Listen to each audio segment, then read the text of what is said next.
Hello my friends, and welcome back to Investments. We're moving on to Chapter 4, which is about security market indexes. I want to tell you a couple of things pertaining to Chapter 3. Did a little bit of research, actually it's pertaining to Chapter 2, and I'll mention this in class, having to do with the position of the specialist at the New York Stock Exchange. That position, the title of that position has been changed from the specialist to the designated market maker, the DMM.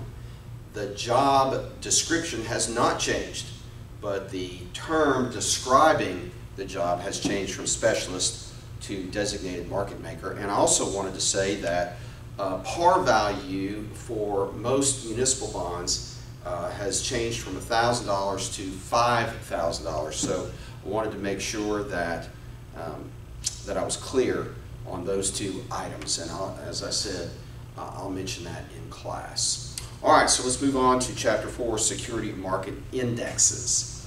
And you can call them, you can refer to these items as indexes or as indices, I-N-D-I-C-E-S, either way.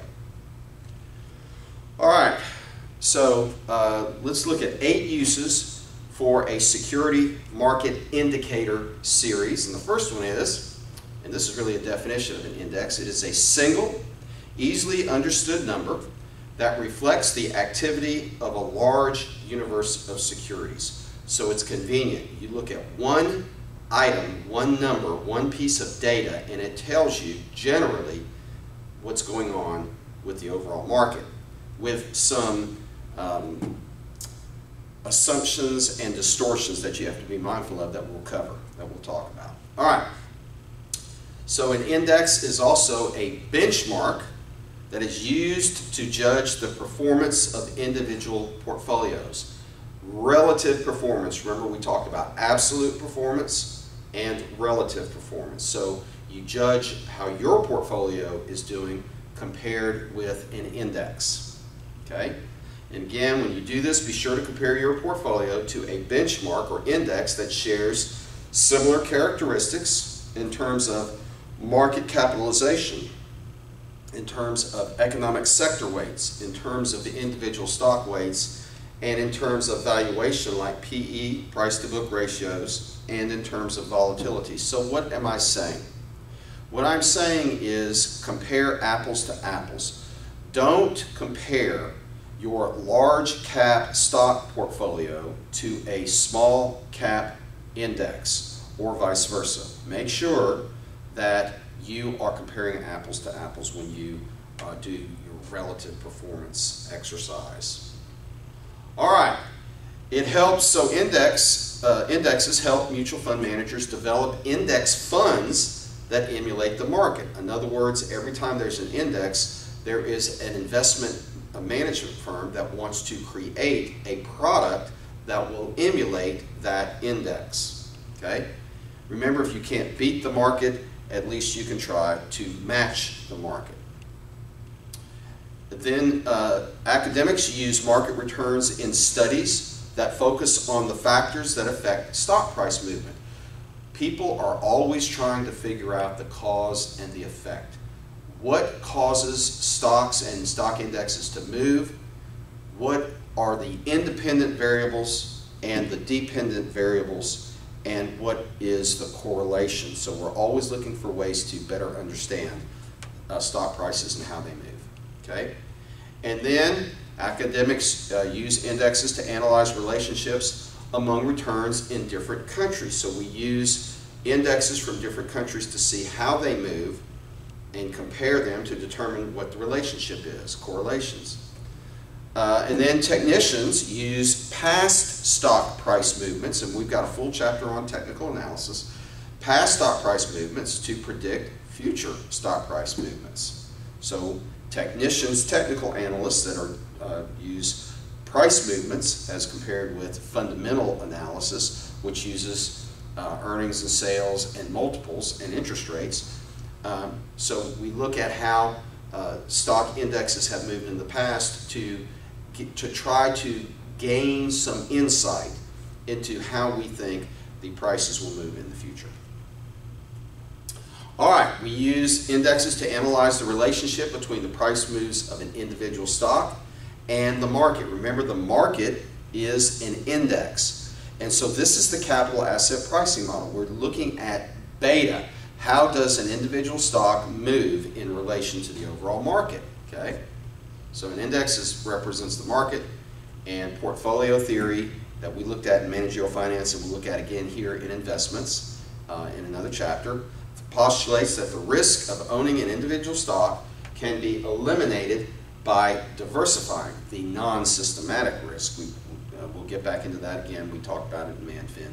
Diversification happens when you combine into one portfolio a number of investments that have dissimilar performance patterns. That's what diversification is. Okay? If you eliminate the risk of individual securities, and that needs to be highlighted and underlined, you are left only with the risk of how a stock moves relative to the overall market, and that is beta. Okay?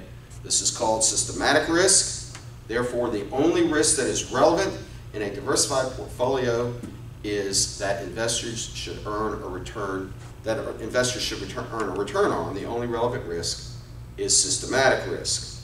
And beta measures this systematic risk. Beta illustrates the risk of individual stocks. And this risk, in turn, determines the required rate of return. Remember, the higher the beta, the higher the required rate of return. All right, this is CAPM from managerial finance, and again, we've got a whole chapter devoted to, actually 2 chapters devoted to this topic. All right, so how do indexes or indices differ? Well, they differ by how many stocks or bonds are in the index, by sample size. Okay? What percentage of the total population is used in the index? Okay? The higher the number of stocks or bonds, the more representative the sample will be of the total population. How representational of the universe are the stocks in the index? It depends on what universe, and it depends on what index you're talking about. Are all the companies in the index or in the universe large or small? Are they new businesses or mature businesses? Are they in one industry or different industries? So you've got to know your index before you buy your index or use your index for relative returns. Okay, how do they differ? Also, by weighting. Okay, how important are individual securities in influencing the index? What percentage of the index is accounted for by each individual security? Do the prices or the market value of individual securities disproportionately distort the index? We're going to look at that one. By publisher. Who owns and or publishes data about the index? Let me check the recording real quickly. We want to make sure that we're recording adequately, and we are, so let's move on. Okay. There are many organizations out there that maintain information about indexes. And most of these organizations are financial services companies that provide research data. Okay? Okay, let's take a look at market cap. Market cap. How do we get market cap? Market cap is the number of shares or the number of bonds out there, but typically we think of market cap in terms of stocks, but you can do it for bonds too. The number of shares times the price per share. Okay? And so there are different market cap sectors out there in the market. Okay? So mega cap is considered to be $100 billion or more in market cap. Large cap is considered to be greater than 10 billion, less than 100 billion. Mid cap is considered to be 2 billion to 10 billion. Small cap is considered to be 300 million to 2 billion, and micro cap is less than 300 million. So each of these is a different sector of the market. Okay? Let's see how far we're supposed to go in this first clip. 1 through 7, yes, I nailed it. So let's go ahead and take a quick break, and then we'll come back for the next clip. Shalom.